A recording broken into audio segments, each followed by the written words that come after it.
Welcome to Coach Line's Summer Mastermind. I am your host, Shawnee Tanay, and it is episode 18, How to Retain Your Clients When Coaching Online.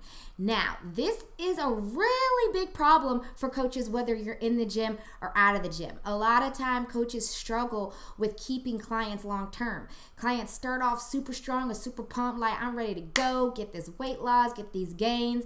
And then as the time goes, they just fall off the map, and a lot of them end up quitting, stop showing up, all that kind of stuff, and even stop paying, which is the worst. So today, I'm going to go over some methods that will help you keep clients long term, especially when you're coaching online. There's really good things that you can do to avoid having your clients leave. And it's actually easier, in my opinion, to keep clients long term when you're online versus in person, because there's just so many different touch points and things that you can do online to keep them engaged. And so we're going to go over those right now. So check out this video, and at the end of the video, I'll come back. We'll go over next steps and your homework. So check this out. Hey coach, today we are going to be talking about how to retain your clients while working online, and we are going to be reviewing the client onboarding journey. So this is going to be the process of familiarizing a new client with your services. Each new client should follow the same process. So in order to retain your clients, you're going to want to make sure you have a client onboarding journey in place. And I'm going to take you through what that journey is, all of the steps, and how you can create your own onboarding journey to keep your clients around for the long haul. So here is the client onboarding journey. Here are all the components of it. Once we go through the components, then we're going to do a deep dive in each of the components, so you're able to do this on your own. So first, you're going to want them to form completion. So this is going to be for them to complete different forms that are going to be beneficial as you go through the program. 2, you're going to want to hold a consultation plus an orientation call. 3, you're going to want to give them access to your communities. 4, you're going to want to hold accountability check-ins regularly. And 5, you're going to want to provide them with consistent engagement. So we're going to head into number 1, form completion. So form completion. So in this phase, client completes important forms before beginning services. Before is super important because you want to make sure that they're completing these forms beforehand, before you even give them a workout, before you even get on a call with them, before anything, to ensure a smooth process as the program continues. So I'm going to walk you through what some of those forms are and why you'll want to make sure these are done first. So there are 9 big forms that you're going to want to take them through. I created a video of this on another one of for you to check out if you aren't sure about these forms. So I'm not going to go into detail, but feel free to go back and check out that video. It was titled, "Do You Have Your PT Forms?" And so these 9 forms, you're going to want to have a contract agreement. This is most important because you need something that's in writing that they're agreeing to what you're offering them and that they're going to pay and all that kind of stuff. A waiver of liability just to protect yourself. A Part Q form to figure out detailed information about your client. Medical history to find out what health issues they may have, or family history. 5, informed consent. So basically them consenting to either taking tests that you might be doing with them or trainings or that kind of thing. A fitness assessment just to see where they're currently at. And then a goal setting to see what their goals are and where they want to be at the end of your services. A referral form, obviously for you to get more clients via word of mouth. And 9, a website privacy policy that explains your policies for your website. So the first part of your client onboarding journey, so as soon as someone says that they want to join your program or purchase your services, you want to make sure they have a contract agreement and all of this stuff filled out before they actually start the program. Because what could happen down the road if anything comes up, then you have these in writing to back yourself up. It's always great for your business. I mean, hopefully no one's getting into any legal troubles, but it will be a lot smoother and easier if you have these documents, because going into your program, they already know what to expect. There's not going to be any questions about like, wait, when was my last payment due? I didn't know when it was due, so I didn't pay it. So this is going to save you a lot of stress and a lot of work up front if you are able to give them these forms up front. Okay, so make sure you have those forms and have them fill that out. 2, you're going to want to hold a consultation plus orientation. And this is where you're going to discuss the client's fitness assessment goals and discuss what they can expect from your program. So this is important because you don't just want to toss someone into your program. It's like your first day of school. You don't just start doing work. You have like a syllabus that you get and information about what you're going to learn, and then you get into it. So the consultation, you're going to want to make sure you go through that fitness assessment so you can make sure you understand everything that they put in that assessment. You want to go through their goals and then set new goals on that call and hold them accountable to them. So say like in 6 months from now, we're going to look back at these goals and make sure you hit them and things like that. And then the orientation part of it is going to be explaining what they can expect for your program. Let them know how your program's set up, how they'll take the training, where they'll get the trainings, where all the information is located, how they can contact you. All of that good stuff would go into orientation. So just think about an orientation for any orientation that you've done and cater that towards your fitness program and conduct an orientation. And a lot of times I combine these two together. So the consultation call then leads into the orientation. But you can do them separate if you'd like. The next is going to be access to communities. So you want to provide your client access to your program communities. And so as you recall in another video that I recorded, there's lots of different communities that you're going to want to create. And I'm going to take you through a few of them now. But as soon as they've completed the forms, they've had their consultation and orientation, the next thing to follow is going to be the access to the communities. And so you don't want to give them access to the communities until they've completed their forms and until they've had that consultation/orientation. Because if you give them access and you haven't really told them about you haven't had that orientation and they don't really know how to use things, then they're going to get in there and be super confused.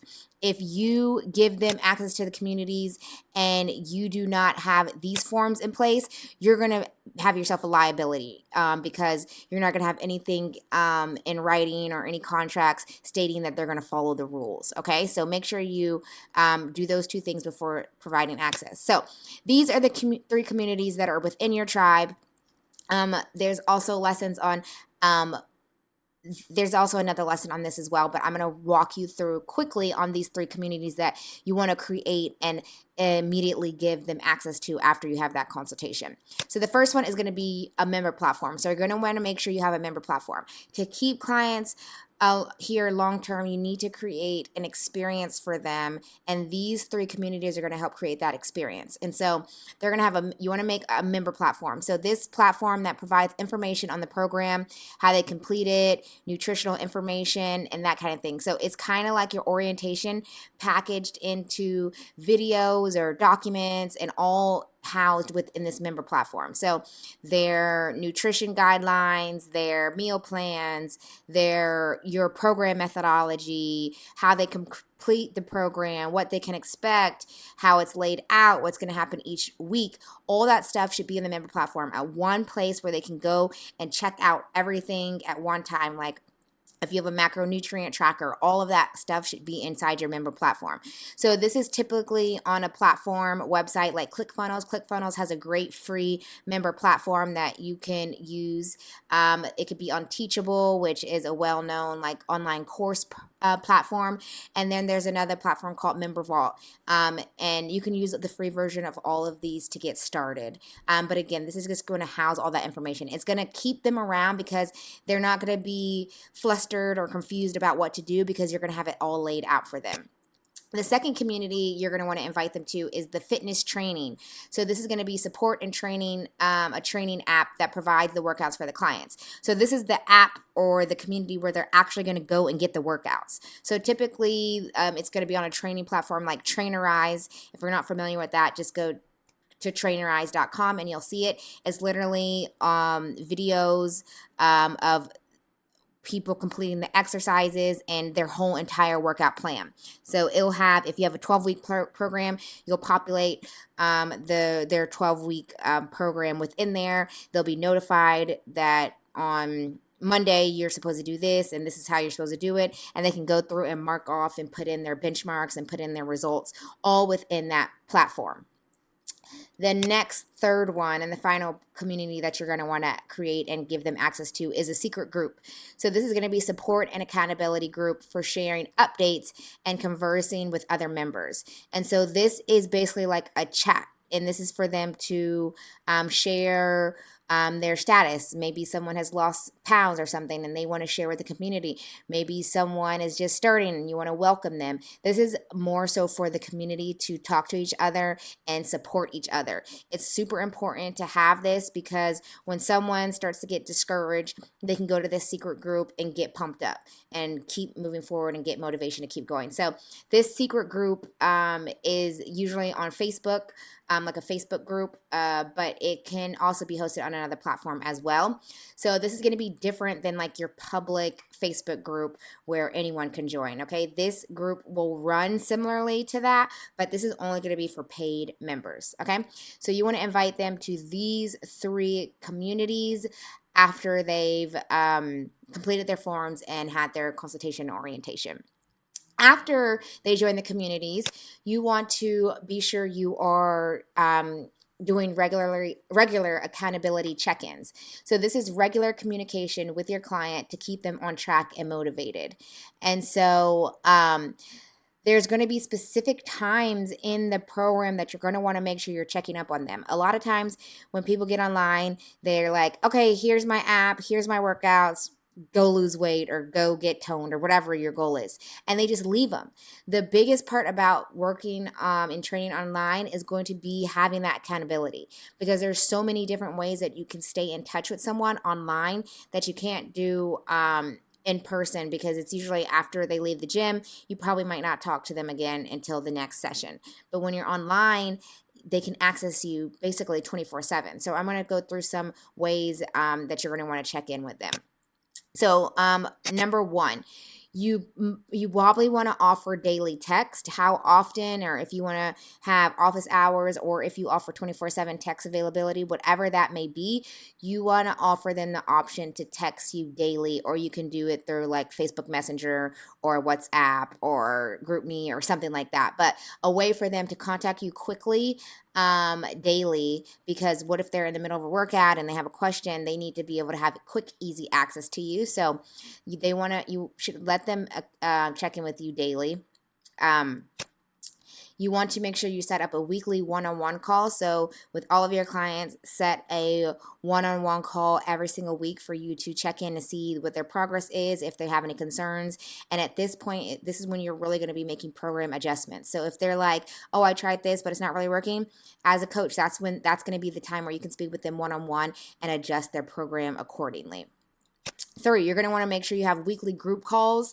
This could be a Q&A session or whatever you want to do on that call, a motivational session. You can teach something, whatever it may be. You want to have a time where the whole entire group can get together on video and see each other and hear each other. I like to use Zoom to hold these meetings because you can have visuals and audio.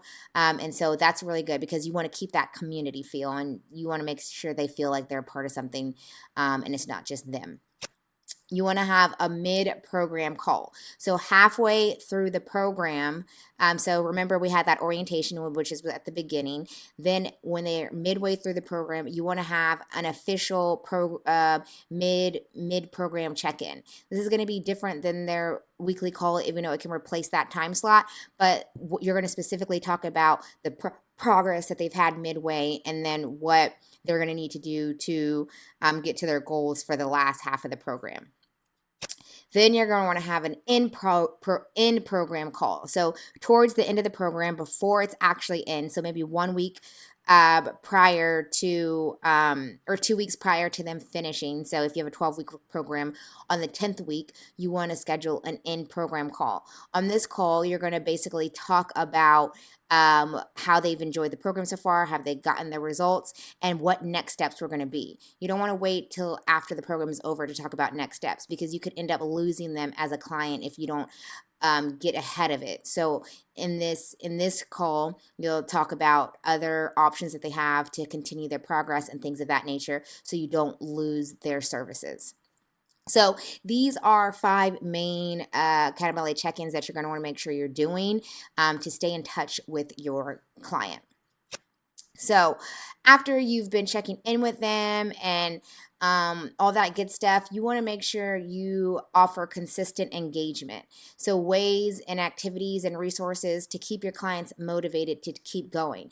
So the thing with working out is a lot of times people start out real strong and they're ready to go, and then they just start to fall off. They start to lose their why. They start to lose their passion. They get over it. They don't see results quickly. So they're like, I don't want to do this anymore.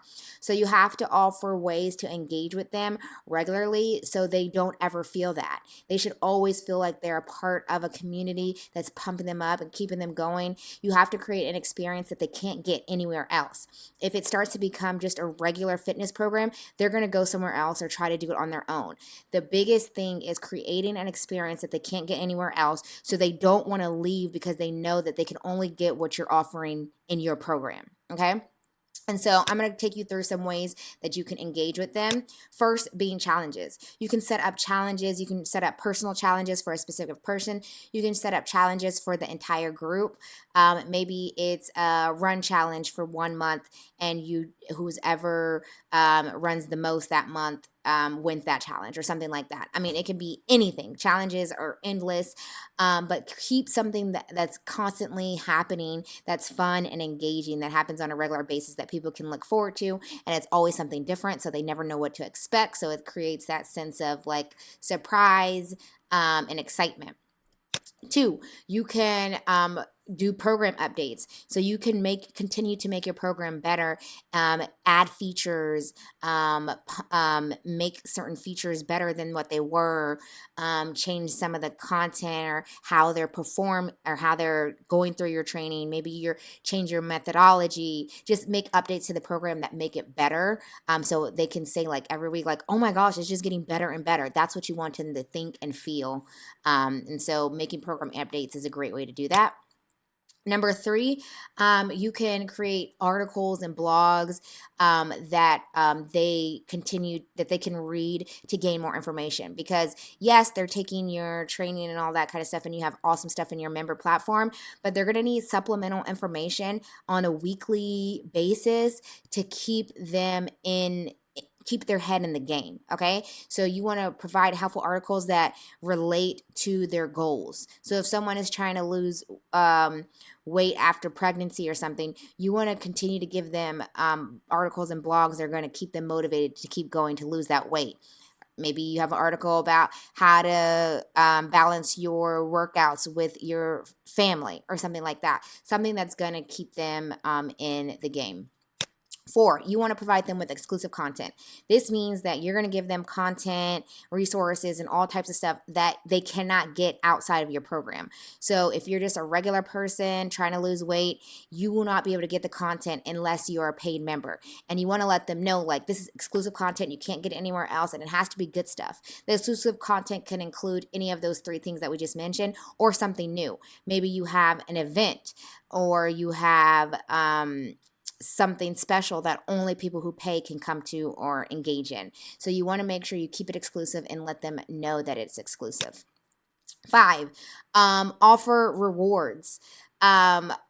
Give them prizes for reaching their goals, or it doesn't have to be physical prizes, but maybe just recognition. Always recognize them every step of the way. Post in the Facebook group their accomplishments, let everyone know. Maybe create little badges for them. Maybe you do have something physical that you send them. Maybe send gift cards. Whatever it be, reward them or acknowledge them for their hard work. Yes, so that's what you want to do to create consistent engagement. And obviously, there's tons of other ways to engage with them, but these are 5 ways that I found very effective. So we just went through the client onboarding journey. Completing these 5 steps is in order, or actually, it don't have to be in order, but mostly in order, are going to help you to retain your clients and keep them long term. As I mentioned before, it's all about the experience. If you can create something that they can't get anywhere else, they will not leave. Because, and if they do leave, they will realize very quickly that what they had was special and they most likely will come back. And so, but the whole thing is to have them complete these forms so they know exactly what they can expect. There's no questions going into it. They know what they're doing. They know what they have to do, and they've agreed to it. Have them hold a consultation and orientation to get them acclimated and to ease them into it. You don't just want to toss them in with the wolves. Give them access to communities. Those 3 communities, give them access and help them get acquainted inside, introduce them to some people. 4, hold those accountability check-ins, those daily texts, those weekly phone calls, the group calls, all that kinds of things. You want to make sure you're checking in with them regularly to make sure they're on track. And then 5, that consistent engagement. Do fun things, recognize them, provide exclusive content so they can feel that they are part of something special, again, that they can't get anywhere else. And that's the take home for this whole client onboarding journey. Make them feel so special that they cannot leave, because this experience is something they've never been a part of before, and they don't want to leave because they'll have FOMO, and that's fear of missing out. So get your client onboarding journey together and start to retain your clients. Welcome back. I hope you learned some great tactics for how to keep your clients around. Obviously, it's better when they stick around because 1, you get more money, and 2, they get the results, which is, in my opinion, the best part. You want them to stick around so they can get the results. So start to implement these tactics right now. You can start now. It's not like you have to do a lot of preparation. Start doing these tactics right now to get your clients to make sure they stick around for the long haul. And when they stick around, they end up telling other people, and then that's going to give you more people to work with. So it's a win-win situation when you apply these tactics. So your homework for today is going to be, we want to know what you're doing right now or what you want to do to retain your clients. I know I just gave you a list of things to do, but we want to know what's working for you, because my list is not the only list. And so we love getting ideas from the community, and obviously more is better. So we are always open to new ideas, new tactics. So we want to know what you're doing to retain your clients. So be sure to post that in the Friendly Nation Facebook, what you're doing to keep your clients around. We can't wait to hear about what you're doing. And if you want to know more about how to get clients, keep clients, work with clients online, be sure to schedule your free breakthrough call with me. You can head over to mycoachline.com/apply, and you can get that call scheduled with me. On the call, we'll go over your goals, what you're struggling with, and figure out ways and solutions for those goals to get you to where you want to be and to make those 6 figures and beyond while being a fitness coach online. So go ahead and schedule that call. I want to thank you for tuning into episode 18 today. We are going to have so much fun for the rest of the week, so make sure you continue to tune in, and if you missed any episodes, go back and watch them. But, I always like to end the episode with, be sure you train, love, and grow. So, I'll see you guys tomorrow. Want to know more about how to build, launch, and grow a profitable online fitness business? Book a call with our team today. We will help you create a plan and give you strategies that you can implement ASAP so you can start making money and impacting lives now.